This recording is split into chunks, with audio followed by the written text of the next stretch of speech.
Please be sure to support the video we reacted to today by clicking the link at the top. Enjoy the show! But check it out, this is a video game that has been recommended to me, and not only that, but somebody requested that I watch the trailer on Twitter. So, let's go ahead and check it out, my dudes.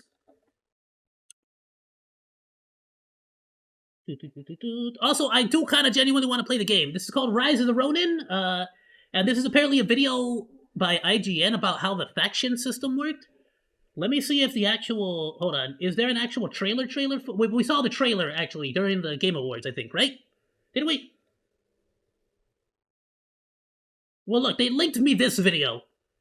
This might not be the trailer. I don't know if they wanted me to watch the trailer, but somebody linked me this particular video from IGN. So let's check it out. I thought it was the trailer. I guess it's not the trailer. In Rise of the Ronin, you'll meet many interesting characters that have different politics and viewpoints about the future of Japan. Choosing different people to support will have drastic effects on the story towards the end of the game, but it isn't entirely clear how this choice-based system works when you're just... Can I ask, did a lot of Ronins used to paint their hair pink? ...just getting started. That's why we're here to tell you all about the different faction choices you can make. I don't know about y'all, but I want that haircut. I want this one. If I play and I get the option, I want that one. I'm gonna freaking rock that one right there. Freaking go back 10 seconds! You all about the different factions. I'm gonna be rocking this haircut. Choices you can make. Yeah, that's a freaking samurai, baby! I'm gonna be rocking that thing so hard, bro. I'm gonna be looking like Samurai Robin from the Batman. Oh, so good. Rise of the Ronin takes place during the historical era of Japan known as the Bakumatsu period, during the closing stages of the shogunate, a hereditary military dictatorship that held a tight grip on the country for over 600 years. It was the arrival of Western forces, seen at the start of Rise of the Ronin, that created turmoil among Japanese citizens. This is reflected during... I was kind of hoping there would be more parkour. ...the game like as ninjas. you make choices between the pro or ninjas were so good at anti-shogunate groups parkouring, at bro. play. Increasing And they your had like support for a claws faction will on their raise hands so your they can bond climb level up with like them, which will cement provide a buildings wealth of through like the rewards over gaps in the course of bricks. game, including Those are titles hard, that other bro. players can see, as well as skill books, cosmetics, and gear aligned with that faction. Well, Let's that's cool. break down what each of them stands for before talking about how these I'm gonna be a choices work. sunflower samurai. Like Samurai Champloo. The anti-shogunate faction is composed of those who oppose the domineering shogunate military force, and they're emboldened by those caught in the economic turmoil following the end of Japan's national seclusion. The anti-shogunate faction is largely led by members of the Choshu clan who still remember their defeat at the hands of the Tokugawa clan that would become the shogunate. The Crud, but if I join them, I can't have the same haircut as the bad guys. of the Western ships and subsequent signing of unfair treaties without the imperial court's approval, I guess I gotta side with the shogunate. I want to look like a samurai. I'm sorry. with cholera outbreaks brought in by the foreigners, has led them to adopt a campaign Or of the shogun. expulsion for all non-Japanese. This, I've in instantly turn, puts become a them in freaking fierce tyrant. opposition with I Naosuke instantly Ii, became a freaking... the chief minister of the shogunate, who has made it his goal to crack down on dissidents and imperial loyalists. These expulsionists follow the prominent moral leader Shoin Yoshida and his favored students and pupils, Kogoro Katsura, Genzui Kusaka, and Shinsaku Takasugi. By siding with the anti-shogunate faction, you'll seek to undo the military rule that has overtaken Japan in order to restore leadership in the imperial court, while removing foreign threats by any means necessary. What the frick? Bro's over here with the greatsword? What? With the claymore? That has overtaken Japan in order to restore leadership in the imperial court, while removing foreign threats Oh, by... that's cool. Can we have a Nodaichi? The like giant, because there is a katana that is a greatsword the samurais used as well. It was there like they had a very, very large like katana, just like the one in like Monster Hunter. That's a real thing. By any means necessary. That would be cool to be able to fight like greatsword versus Nodaichi. Is that what it's called? I'm pretty sure that's what it's called. The faction is largely composed of Tokugawa retainers and similarly allied clan members.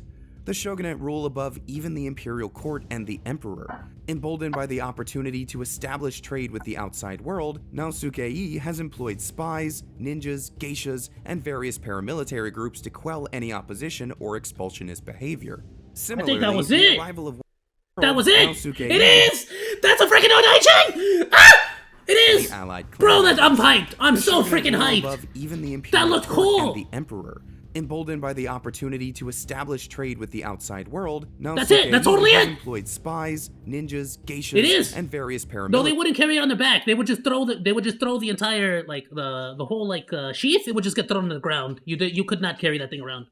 Groups to quell any opposition or expulsionist. It wasn't even necessarily that. It was just way too difficult to, like, unsheath it. So the best way to unsheath it was literally to just, like, fling it off of your freaking, like, sword, and then just have the sword in your hands ready to fight. You get me? The arrival of Western warships has provided the shogunate's naval commissioner Kaishukatsu the means to further the military's goals. Though largely led by the chief minister and naval commissioner, this faction's members also include those allied with its interests. This includes Western forces like the Americans, led by Matthew Perry, or the British, led by Rutherford Alcock. By siding with the pro-shogunate faction, you'll seek to preserve the authority of the shogunate and quell the disorder that has risen in response to foreign presence, ensuring that trade remains free and open to Western forces. Oh wow, so they're really getting like in on like the history of it, huh? Because yeah, no, the American and British forces were incredibly predatory towards the Japanese people at the time. They took advantage of them hard. They gave them really bad deals on everything. They freaking swindled them hard. That's always been a thing. Like, that's always been well known. It's important to note that much of the first half of the game will have you alternately siding with and facing against both sides of the conflict, as you learn about its key characters. And it's like they didn't really have an option though, because they are an island. They isolated themselves from the rest of the world. So they either took the American and UK, like, British deals, or they had nothing. They had no resources. They couldn't even, like, they couldn't advance in their technology. You may even have to duel certain characters from each faction, but rest assured that these early fights or decisions won't immediately brand you as a traitor to either side. It won't be until you reach the third part of the game, set in the region of Kyoto, that you'll be forced to finally pick a side, which should give you— I like that. I like that a lot. I like that the game is going to give you 2/3 of the game to understand the landscape and the political powers that are, like, the political plays that are happening. Of course, it's like, I won't know until I actually play it and see it for myself, but I like that they're giving you a bit of time to play the game, as opposed to, like, a lot of games, from the very beginning, you're already being judged. You're already being, like, pushed into a direction. You get me?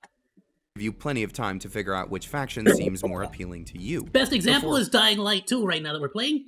I don't like how quickly I had to side with a particular faction. Especially not when I didn't have all the details and information together. Reaching Kyoto, there will be certain decisions you make that influence who or what you'll be fighting for in a given mission. Depending on who you accept the mission from, you may find certain allies will not join you in a story mission. For example, an early mission to infiltrate the US consulate will let you choose from several anti-shogunate allies if you join them to kill the consul, or some unaffiliated allies if you storm in to protect the consul. You should expect these missions to become more prominent over the course of the story, and as you progress, your choices may lock you off from additional ways to increase your bond with allies of a certain faction. Because of this, you may want to consider basing your decisions on which allies you want to establish a better bond with, though there are some opportunities to take on bond quests regardless of your faction decisions. And that's what you need to know about the two big factions in Rise of the Ronin. If you need more explainers for combat, leveling up, or what to do first upon starting the game, you can head on over to our wiki on IGN. Okay, that looks freaking dope, dude. Like, comment, and subscribe. Follow me on Twitch. Live reactions every Friday, so swing by!